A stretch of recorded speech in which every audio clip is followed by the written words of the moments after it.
Hoy, welcome po. Good evening, good day, whatever time you are in.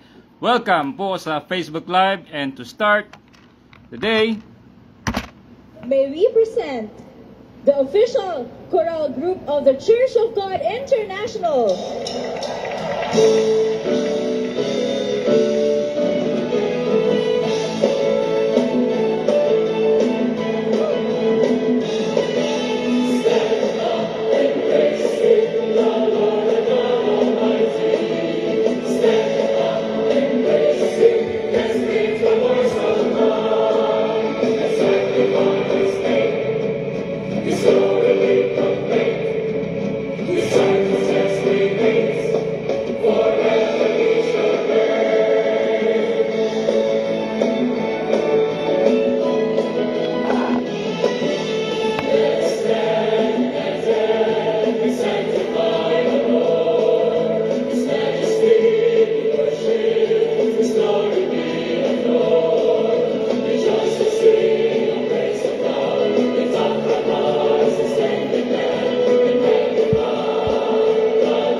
yan po ang Guinness World of Records na largest gospel choir. Yan po ay hatid sa atin ng Ang Dating Daan Choral. Official video po yan sa The Old Path. Pwede po natin silang i-follow sa Facebook and YouTube. Mag-like po at mag-share at mag-subscribe na rin po para po suporta sa kanilang channel. Salamat po sa Panginoon sa ganyang mga programa at sa awitin po na nakapagbibigay ng kagaanan ng ating kalooban, kaisipan at ng ating kaluluwa. Salamat po sa Panginoon at welcome po sa isa na naman nating Facebook Live. Yes, welcome po. Sana po kayo ay masaya, malusog, malakas at masigla kasama ang inyong pamilya. At kung kayo'y nag-iisa, masaya po kayo sa Panginoon. Uumpisahan ko po ang pagbasa. Patungkol po ito sa Biblia. Shortcut ko na lang po. In Matthew 25, verse 14 to 30, ito po yung tatlong alipin na pinagkalooban po ng kanilang Panginoon ng talento. Ang isa po ay binigyan ng 5, ang isa ay 2, ang isa po ay 1. At yung 2, yung 5, ginawa niyang 10, yung 2, ginawa niyang 4, at yung isang bukod tangi na binigay sa kanya ay kanya pong itinago at pinarusahan po siya. Dahil po siya ay isang masamang alipin sapagkat hindi niya po ibinahagi ang kanyang talento na sana man lang tumubo ang kanyang Panginoon kung iyon ay inilagay niya man lang sa bangko. Tutuloy ko lang po sa Revelation 21 verse 8, New International Version, verse 8. but the cowardly, the unbelieving, the vile, the murderers, the sexually immoral, those who practice magic arts, the idolaters, and all liars. They will be consigned to the fiery lake of burning sulfur. This is the second death. Bakit po tayo nag-Facebook Live? Kasi po ayaw nating itago ang ating talento. I would like to share, to give the best po kung anong meron akong talent para po ibahagi sa kapwa-tao.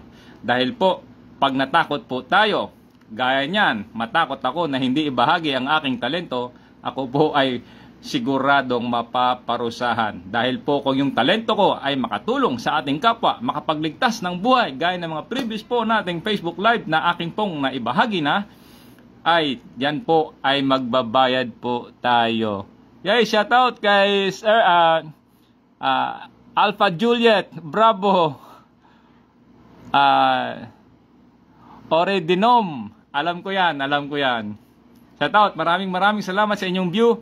Sa mga previous pala na mga nag-views, mga nag-like, or mga nag-subscribe, nag-share to our new followers, welcome po.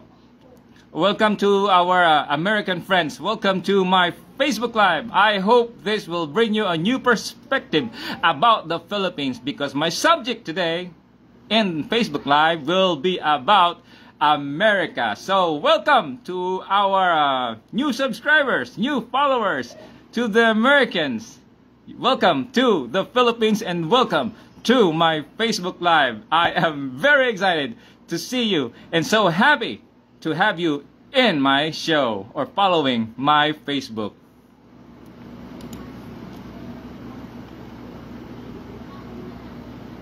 Bakit po patungkol sa Biblia? Why I chose to tackle the Bible and about the Americans or America itself. Babasahin ko lang po sa Bible, read the Bible about the end times. In Matthew 24, verse 1, New International Version, verse 1, Jesus left the temple and was walking away when his disciples came up to him to call his attention to its buildings. Do you see all these things? He asked. Truly I tell you, not one stone here will be left on another. Everyone will be thrown down. Verse 3, and Jesus was sitting on the Mount of Olives. The disciples came to him privately, quote, tell us, in quote, they said, quote, when will this happen, and what will be the sign of your coming and of the end of the age? End quote.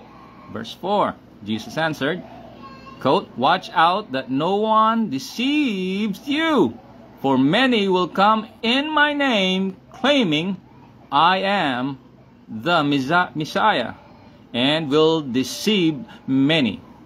You will hear of wars and rumors of wars, but see to it that you are not alarmed. Such things must happen, but the end is still to come. Verse 7, nation will rise against nation, and kingdom against kingdom. There will be famine and earthquakes in various places. All these are the beginning of birth pains. Shortcut ko na lang po.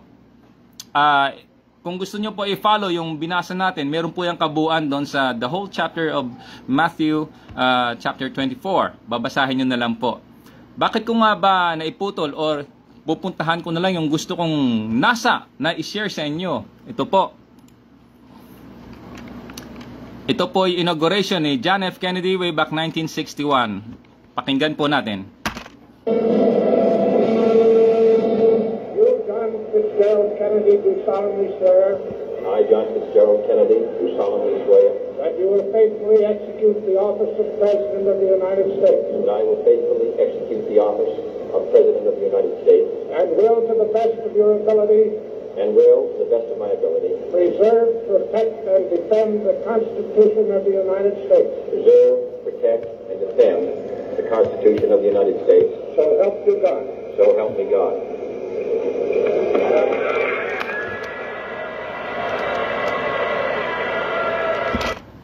pupuntahan ko po yung gusto ko pong nais doon na ipaabot sa inyo regarding sa inaugural speech ni John F. Kennedy noong 1961. Ito na po. If a free society cannot help the many who are poor, it cannot save the few who are rich. Yun po. Pakinggan po natin ulit. Poor. Not because we seek their vote, poor. It the many who are poor. It cannot save the few who are rich. Cannot help the many who are poor. If a free society cannot help the many who are poor, Cannot help the many who are poor. It cannot save the few who are rich. it cannot save the few who are rich. Bakit po ba Amerika? Bakit po ba napunta tayo dun sa Bible? Bakit po ba yung speech ni John F. Kennedy? Yung napili ko ngayong itapik at yung mismong tungkol sa Amerika. Kasi po medyo mahaba-haba ito. Pinagpuputol ko na lang po ito para i-convey sa inyo ang aking nais ipaabot regarding sa polisiya ng Amerika. Kasi po yung Amerika, depende po yan kung sino yung nakaupo doon sa White House. Kasi along the way po, alam po ng Facebook Live natin, meron po kayong maririnig na mga mensahe na talagang nakakairita, at kung papakinggan natin yung kanilang mga payo, baka magkaroon tayo ng mga negative impression po. Ituloy ko lang po sa isa pang sa speech din ni John F. Kennedy, sinortcut ko na lang po kasi patungkol po yon sa if the few cannot save, if a free society cannot help the many who are poor. Sino po yung free society? Isa po yan yung nagre-represent ng Amerika. Ano po bang kinalaman ng Amerika? Bakit po ba yung Amerika at Pilipinas yung pinag-uusapan natin? Sa kasaysayan ho, ang Amerika po bumili ng Pilipinas at malaki po ang impluensya ng Amerika sa ating bansa at sa ating mga Pilipino. Bagaman tayo'y may karanasan na hindi maganda sa Amerika, tulad doon in particular sa Filipino-American War, ay mag-forward po tayo. Doon po tayo sa tinatawag na constructive. Okay po? If a free society cannot help the many who are poor. Sino po yon? Yung isang free society. Ito po yung sa speech ni John F. Kennedy.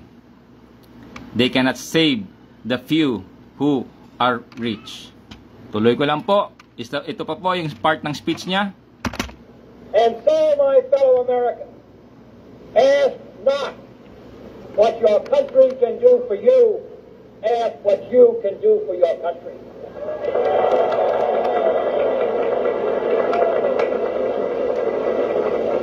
My fellow citizens of the world, ask not what America will do for you, but what together we can do for the freedom of man. Yan po ang nais ko po ipaabot sa inyo, i-share sa inyo. Yan po ay speech ni John F. Kennedy noong 1961, inaugural speech, The Freedom of Men. Kaya po, nandito sila sa Pilipinas, nileberate tayo bilang mga Pilipino at ang mundo dahil po sa freedom of man. Gusto po nila ng free society. Wala pong free society na perfect po, kasi po yung society, although na inalaw ng Diyos na mag-exist ang mga bansa, gaya nga sinasabi sa Biblia sa 14:12, na yung mga bansa na pinahina ng kaaway, yung kaaway po na Diablo, isa po dyan mamaya, bakit po yan may Diablo tapos may free society? Kasi po, ang isa sa mga threat ngayon, lalo sa Pilipinas, ay yung Communist China. Yes po. Bagaman malaking bansa sila, meron po silang strategy. If you follow po sa mga post ko, meron po dyan about sa China, yung source ko, the Bible, the Geography, History, Emperor Qin, Broken Sword, and Communist Secret, No Secret. Nandyan po, The Art of Coincidence. Pakitingnan nyo na lang din po yung geography, yung boundary o borderline ng geography ng China. Makikita nyo po yung hammer doon sa seal ng communist. Nandyan po sa China. Nandun po sa ibabaw ng India. Kung titingnan nyo po, nakasulat po dyan, detalyado. Yun po, bakit ko po na-tackle itong Amerika? Kasi po yung Amerika, after World War II, they serve na parang sila pong naging pulis at yung currency po nila naging reserve or international reserve. Naging international currency po ng mga bansa. Kaya po, hindi pwedeng mag-collapse yung Amerika. Kailangan po natin silang tulungan. Bagaman, meron tayong mga karanasan na hindi maganda sa Amerika. At ako po, mismo personal, meron din pong karanasan sa ibang Amerikano na hindi maganda. Pero, meron din pong mga mabuting experience po akong dinanas sa mga Amerikano. In fact, meron po ako isang kaibigan na Amerikano, si Greg Bacon. Kaso lang, namatay siya noong January 30 noong 2020. At inaasahan niya po ako na matapos ko man yung trabaho ko ay dadalaw sana ako sa kanya sa Amerika. Kaso po mukhang hindi na matuloy at dahil nagpahinga na po siya. Pero meron po akong pangako doon sa kanya. At siya naman pong ginagawa ko doon sa aking Facebook. Pinupost ko po about sa Amerika. At yan po, na kung meron mang marinig tayo dito sa mga susunod kong ipi-play, ay pakinggan lang po natin. Ito naman po ay isang emergency press conference. The danger of nuclear war is real and must be stopped. 12 June 2024. Tuloy po natin.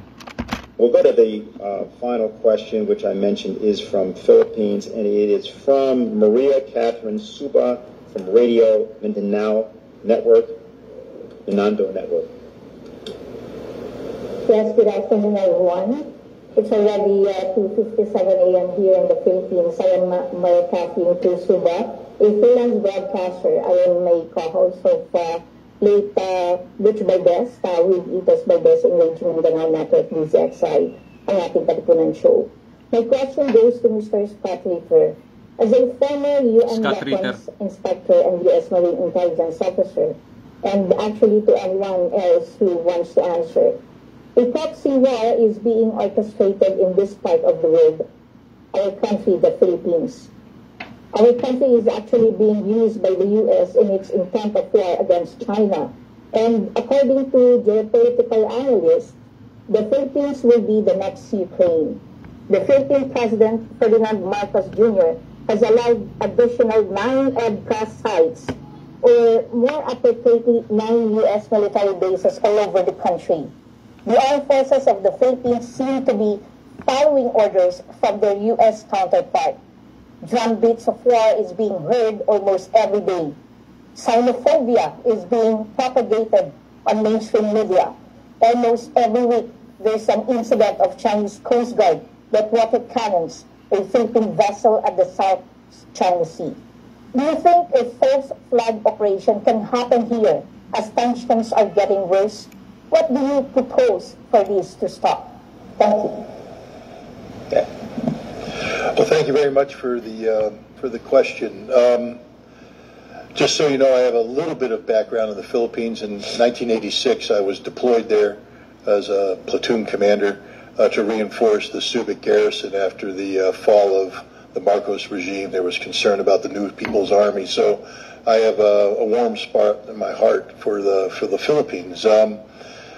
Let's build upon what Colonel Wilkerson had said earlier. The United States is incapable of fighting a sustained conflict against a peer-level force. The United States cannot fight and engage China and win.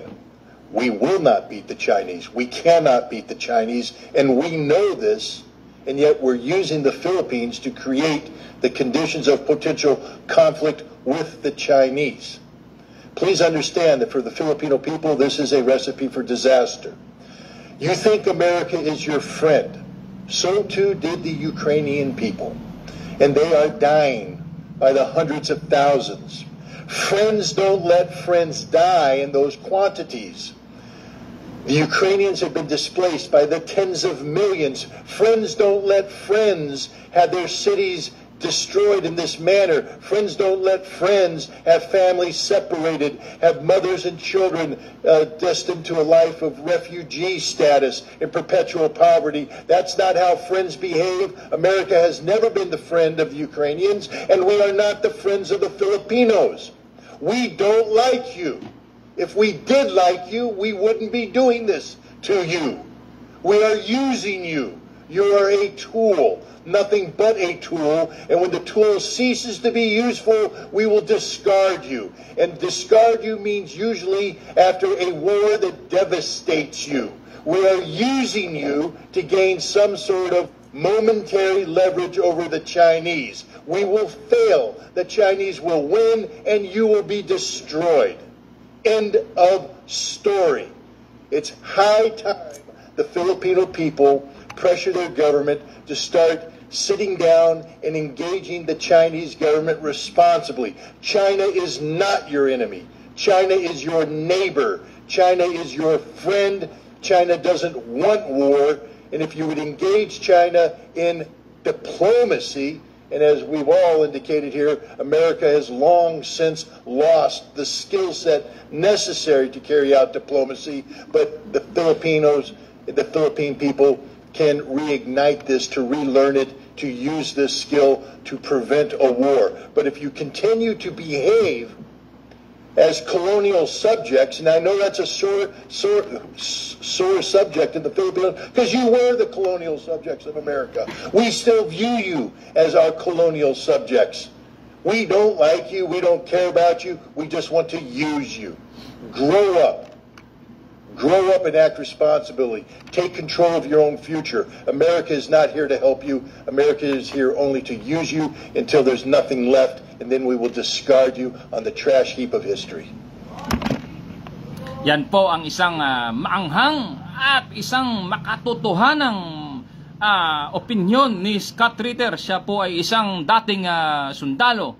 Yan po ang kanyang pananaw sa sitwasyon po ngayon sa Asia, lalo na po America and the Philippines. Nirespeto po natin ang kanyang perspektibo or what his take about the America, China, and the Philippines. Yan po.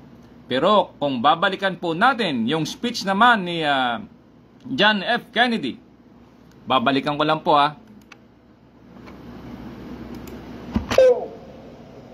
Fellow citizens of the world, ask not. Again, ito John F. Kennedy, 1961 versus Scott Ritter, 2024. My fellow citizens of the world, ask not what America will do for you, but what together we can do for the freedom of man. Ngayon po, patungkol po doon sa tinatawag na gamitan. Ang tawag po dyan, human symbiosis po. Kasi ang mundo, we are part a Filipino. Although we are a Filipino, we are part po of the so-called the global community or world community. Kasali po dyan ang Pilipinas at signatory din po tayo sa UN. Gayon din po ang Amerika. Pero ang plano ng Amerika, gusto nang umalis sa UN kasi nga po napasok na ng mga masasamang bansa at na politika ng matindi. Ngayon po, yun po ang speech ni John F. Kennedy. Kasi human symbiosis, kailangan po talaga maggamitan. Hindi gamitan na gamitin ka lang, gaya ng sinasabi ni Scott Ritter. Tama iyon. Pero, ang masakit nga talagang makatotohanan ay talagang yung skill set, sabi nga niya, nawala. Kasi bakit po nawala yung skill set ng Amerika regarding sa kanilang international policy or foreign or policy nila sa ibang bansa o sa mundo? It's because po sa leader.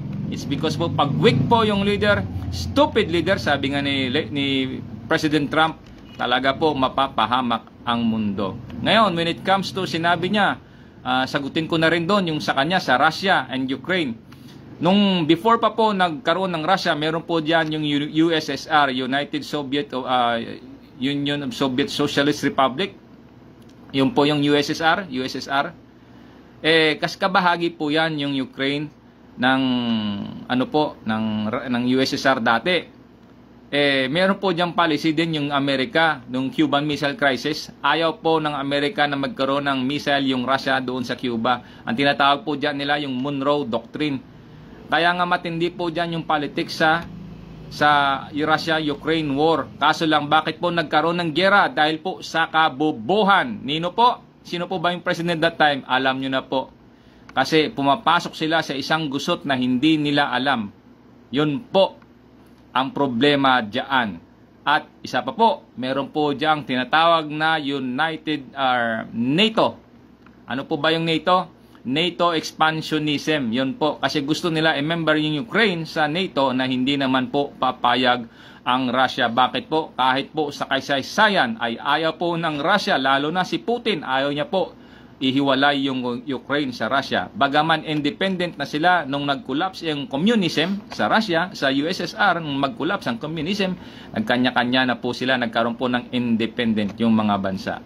Matindi pong politika yan at pag-uusap. At siya nga pala, nung 2008-2009, sabi ni Vladimir Putin, yun po ay speech ni Vladimir Pozner, i-search ko na lang po next time, i-assignment ko na lang po yon. Kasi may plano dati si Vladimir Putin, hindi pa siya presidente nung panahon na yon, na gusto niyang maging member yung Russia ng NATO. Kaso lang, hinarangan po iyon ni Angela Merkel. Yun po yung chancellor ng Germany. Yun po yung 2008. Ang pangalan po ng nag-speech nun si Vladimir... saglit lang po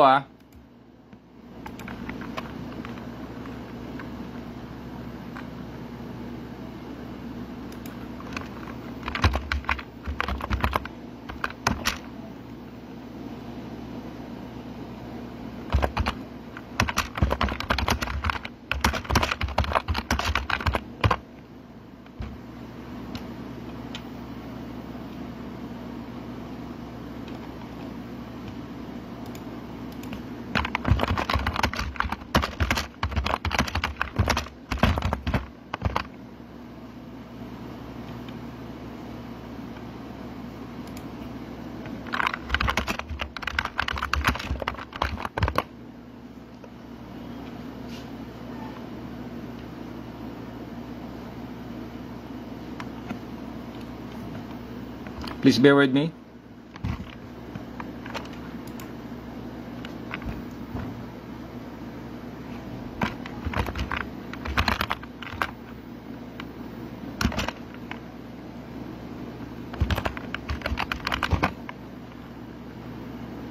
Ito.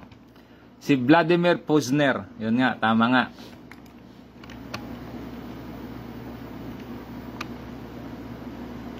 Yan po yung sa Yale University po.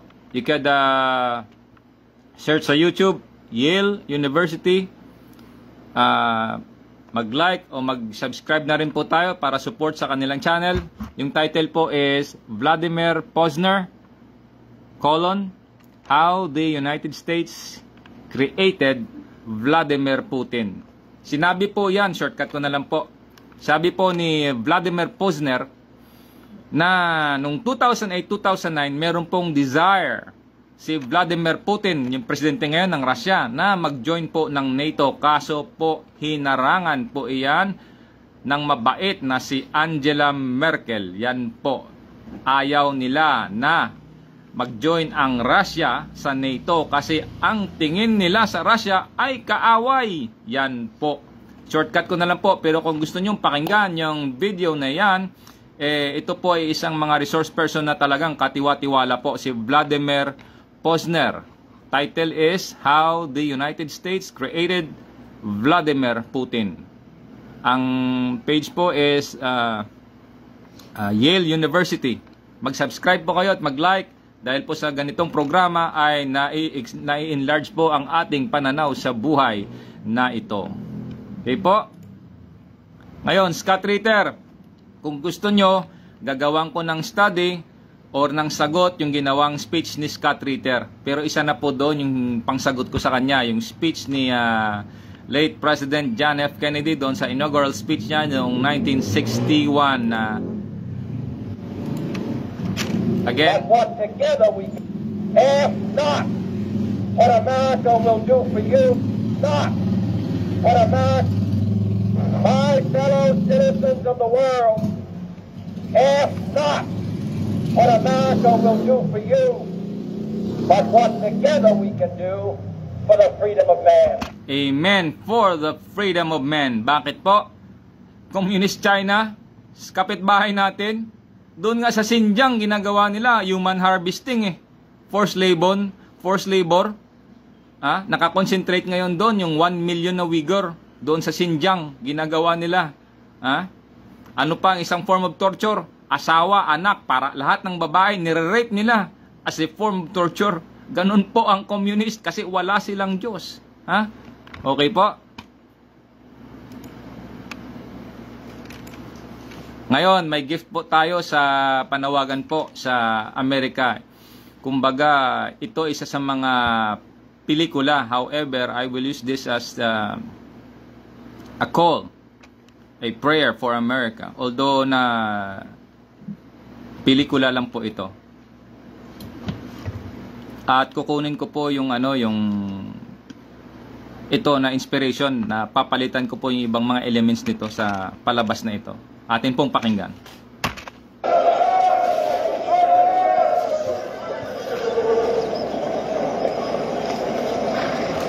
It has fallen to us to defend Jerusalem, and we have made our preparations as well as they can be made. None of us took this city from Muslims.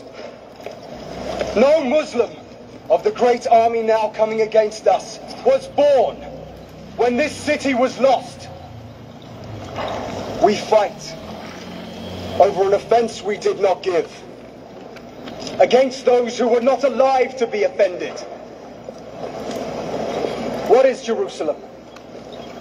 Your holy places lie over the Jewish temple that the Romans pulled down. The Muslim places of worship lie over yours. Which is more holy? The wall? The mosque?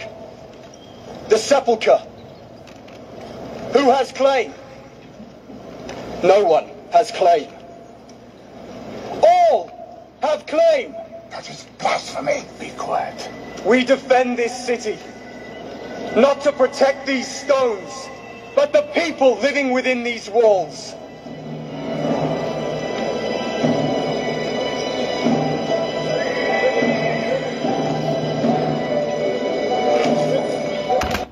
Yan po yung isang pelikula na title is Kingdom of Heaven, Speech of Balion.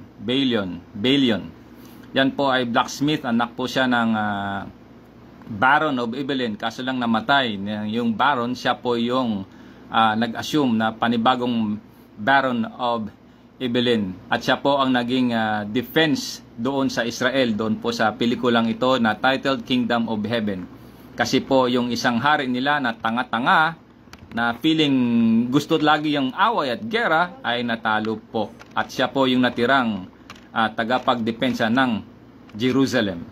Bakit po? Ano po yung mahal? Ano po ba ang related nito? What is that the relation? Why ang layo naman yata? This is Jerusalem. And ano naman yung relation ng Philippines? Yun po. Ang mahalaga po dito, hindi lang po yung bansa, but the people living within the Philippines po. Yes po. Yan po siya. Tuloy ko lang po. Meron po akong babasahin about sa experience ko sa buhay ko. Babasahin ko po. Back in the summer of 1989 at Mormon Church at Lopez Haina Norte, La Paz, Iloilo City, there at the Mormon Church, I was watching a volleyball game. Ito po yung totoong nangyari sa aking buhay. At nanonood po ako ng volleyball doon sa Mormon Church. Kasi yung Mormon Church malapit po doon sa bahay namin sa La Paz, sa Lopez Haina Norte, La Paz. May daanan po doon sa likod, kaya po napunta ako doon dahil minsan dinala ko ng mga kakilala ko, naggagala kami, pwede palang pumasok at manood. Nanood po ako doon ng volleyball. I was watching a volleyball game where there were 4 Americans playing. Each 2 Americans was on the opposite court. To make the story short, the ball was about to go offline and one American ran to save the ball. He dived and rolled over the grass. One American on the opposite side said and asked him questions saying, quote, which tastes good, American grass or Filipino grass, in quote. Yan po. Ano po ang relation ko? Kasi nung mangyari iyan, that was way back 1989, hindi ko po iyon makalimutan. Talagang yung impression ko sa mga parang ang baba talaga ng tingin nila sa amin, sa ating mga Pilipino. Ang baba. Tinanong ba naman nung nag-roll siya, which tastes good daw, American grass or Filipino grass? Although na hindi ganun ako mahilig magbasa, talagang natatandaan ko po iyon nung summer of 1989. Ito nga, continue ko lang. That incident stuck inside my head, which left me a negative impression about Americans. The ultimate sacrifice a man can give is give his life for the preservation of freedom. That was very historic during World War II. Yun na po, napalitan na po yan habang nagkakaedad na po ako sa buhay. Kasi nagbabasa po ako, hindi po ako nakikinig lang ng nakikinig. Kung may narinig man ako, sinesearch ko po iyon. Kailangan po yan. Dahil sabi po ni Jose Rizal, isa po sa mga national hero natin or national hero ng Pilipinas. Ang sabi ni Rizal sa kanyang mga libro, maraming Pilipino magaling magsalita, pero pag dinaanan mo sa mga basyan o mga kasaysayan o mga reference nila, wala po. Kaya po mahalaga po ang pagbabasa, ang pagtuklas ng mga bagay-bagay sa buhay na ito. Huwag po tayong pumayag na kung ano man yung narinig natin, tatanggapin na lang natin 100%. Pwede po yan, 50% lang. At yung 50% ay gawan po natin ng paraan para tuklasin kung yung mga impormasyon na yan ay yung veracity, yung truthfulness, yung source po. Yan po yung 6W at 1H, i-search po natin iyan at tayo po ay magkakaroon ng tinatawag na prinsipyo na hindi lang po tayo nakikinig ng mga chismis, hindi po tayo marites, kundi po talagang mag-research po tayo para mag-arrive tayo sa isang katotohanan at sa isang konklusyon kung yung mga bagay na iyon ay totoo at hindi, kung karapat-dapat ba o hindi. Tuloy ko lang po. And the very famous cliche, that was a very historic during World War II. Yan po, yung ultimate sacrifice. Bakit po? A very famous cliche, quote, I shall return, in quote, by then General Douglas MacArthur. Niliberate po ni MacArthur ng Amerika ang Pilipinas. At meron pa po, and the Korean War in the Battle of Yultong. Sabi ni Douglas MacArthur, give me 10,000 Filipinos and I will conquer the world. Ganon po katiwala si General Douglas MacArthur sa mga Pilipino against doon sa statement ni Scott Ritter na isa rin pong dating sundalo ng Amerika at intelligence din po. Marami din po siyang na-achieve o sa kanyang resume, dami po niyang na-achieve. Ngayon tuloy ko lang po. As I got older, I ponder all those experiences I had with a few Americans in my life. Until this.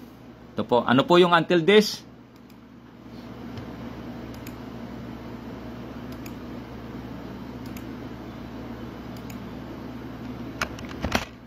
Our security relationship is an essential element in maintaining peace in the region and is so recognized. This relationship, one of several we have in the Western Pacific, threatens no one but contributes to the shield behind which the whole region can develop socially and economically. Mr. President, under your leadership, the Philippines stands as a recognized force for peace and security in Southeast Asia through its bilateral efforts and through its role in ASEAN, which is the focus of our regional policies in Southeast Asia. Mr. President, Mrs. Marcos, the United States deeply values its close friendship and alliance with the Philippines. We seek to use this visit to further strengthen our ties with your country. Nancy and I are personally delighted that you're here, and we say welcome to the United States, welcome to our national home.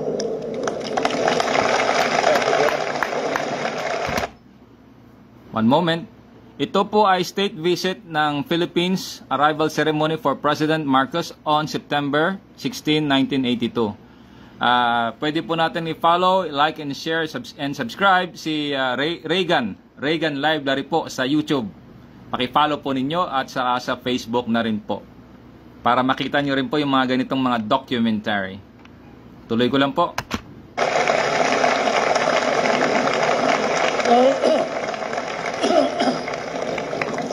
Thank you very much, President Reagan, Mrs. Reagan, members of the Cabinet,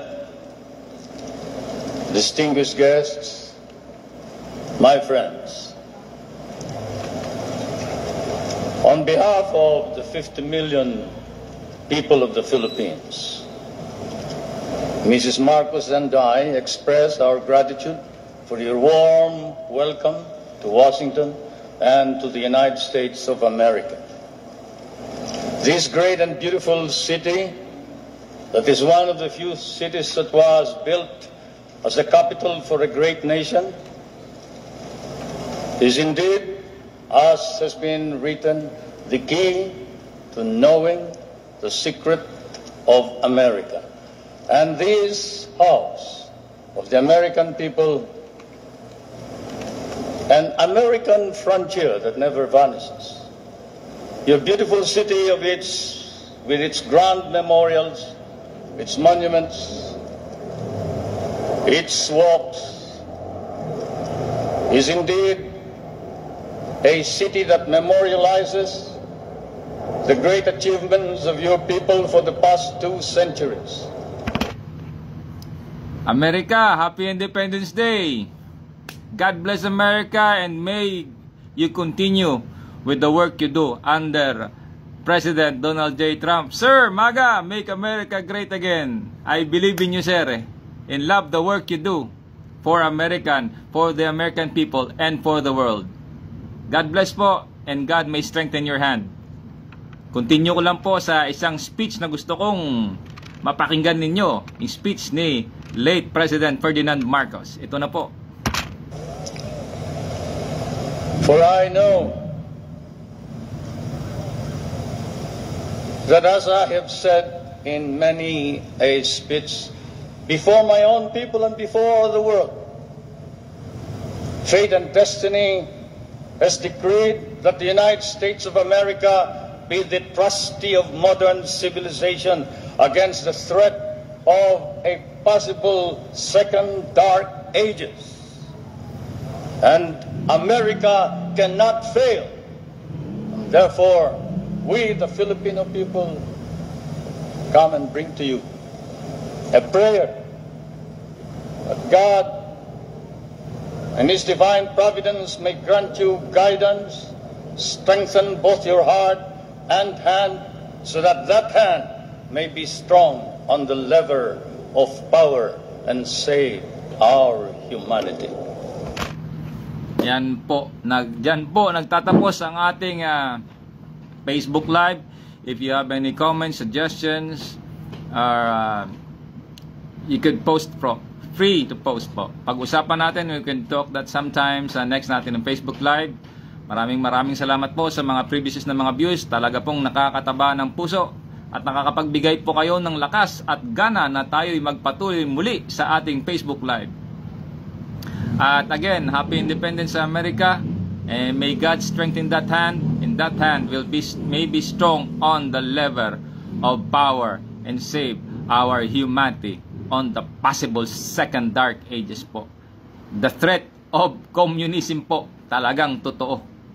At panawagan sa Amerika, ito po isang incident, siguro I was way back in my high school or in my college days, matagal na po. There was one CIA na galing sa Europe po.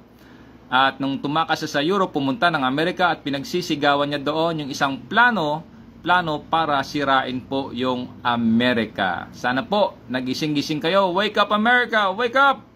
Wake up America! Again, kay Scott Ritter, talaga pong nakakaintriga doon. Parang nakakasakit ng damdamin. Pero po, Meron din po akong karanasan na maganda sa Amerika. To my American teacher doon sa Asian Theological Seminary, sa masteral class natin, doon sa about the New Testament survey na ginanap diyan sa Iloilo Christian Reform. Teacher, yung buhay ko po ay dumanas din po, pero surprise, nakatingga po sa loob yung tinuro ninyo. I have kept that since 1996 and hindi po iyon nawala.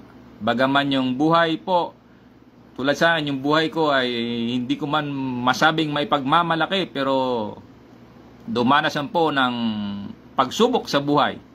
Ay tinago ko po. I have kept those things na tinuro po ninyo.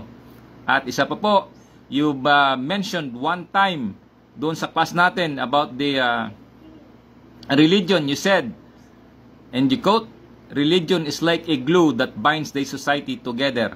Yan po, way back 1996. At meron po akong Bible na niregalo sa akin ng kasama ko na New American Standard Version. Doon po sa fine print, doon ko rin po nabasa ang religion is like a glue that binds the society together. Hindi ko nga lang namarkingan yung fine print doon sa New American Standard Version way back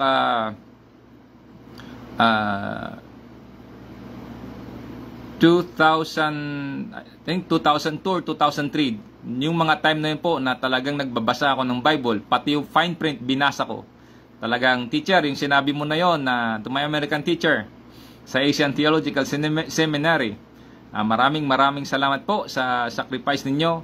And to the American people, Happy Independence Day po. And again, sabi nga ni John F. Kennedy, ask not.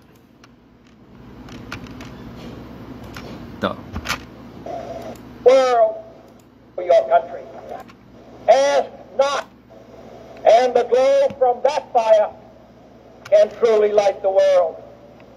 And so, my fellow Americans, ask not what your country can do for you, ask what you can do for your country.